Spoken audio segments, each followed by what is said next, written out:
I'm the only Palestinian American serving in Congress, Mr. Chair, and my perspective is needed here now more than ever.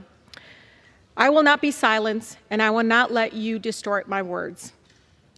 Folks forget I'm from the city of Detroit, the most beautiful, blackest city in the country, where I learned to speak truth to power even if my voice shakes. Trying to bully or censor me won't work, because this movement for a ceasefire is much bigger than one person. It's growing every single day.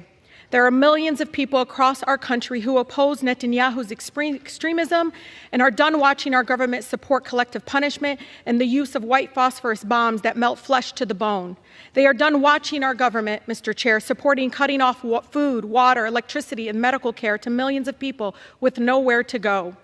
Like me, Mr. Chair, they don't believe the answer to war crimes is more war crimes. The refusal of Congress and the administration to acknowledge Palestinian lives is chipping away at my soul. Over 10,000 Palestinians have been killed. Majority were children. But let me be clear. My criticism has always been of the Israeli government and Netanyahu's actions. It is important to separate people and governments, Mr. Chair. No government is beyond criticism. The idea that criticizing the government of Israel is anti-Semitic sets a very dangerous precedent, and it's being used to silence diverse voices speaking up for human rights across our nation.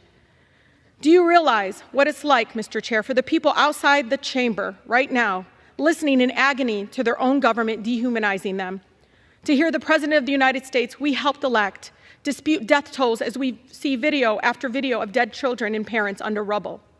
Mr. Chair, do you know what it's like to fear rising hate crimes, to know how Islamophobia and anti-Semitism makes us all less safe, and worry that your own child might suffer the horrors that 6-year-old Wadia did in Illinois? I can't believe I have to say this, but Palestinian people are not disposable.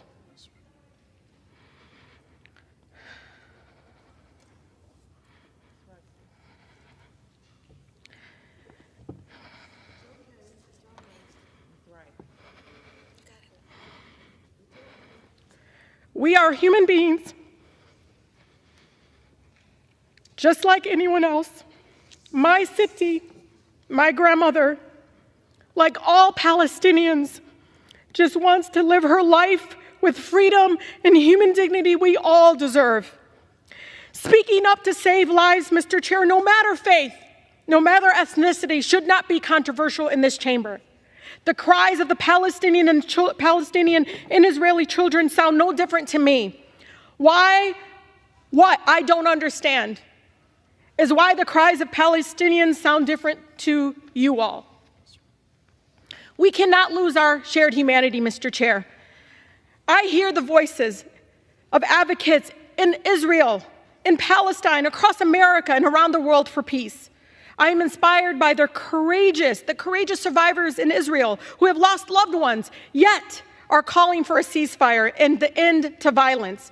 I am grateful to the people in the streets for the peace movement, with countless Jewish Americans across the country standing up and lovingly saying, "Not in our name." We will continue to call for a ceasefire, Mr. Chair, for the immediate delivery of critical humanitarian aid to Gaza, for the release of all hostages and those arbitrarily detained, and for every American to come home. We will continue to work for a real lasting peace that upholds human rights and dignity of all people and centers in peaceful coexistence between Israelis and Palestinians, and censures no one, and ensures that no person, no child has to suffer or live in fear of violence. 71% of Michigan Democrats support a ceasefire. So you can try to censor me, but you can't silence their voices. I urge my colleagues to join with the majority of Americans and support a ceasefire now to save as many lives as possible. President Biden must listen to and represent all of us, not just some of us. I urge the president to have the courage to call for a ceasefire and the end. Shame on United Nations. Shame on European Union. Shame on international law. Shame on WHO. Shame on UNICEF. Big shame on the International Human Rights Commission. You call yourself the Human Rights Commission? You are not even capable of protecting animal rights. This is not an international organization. This is all international circus. and all the members are international jokers. Biden and Netanyahu are the ringmasters.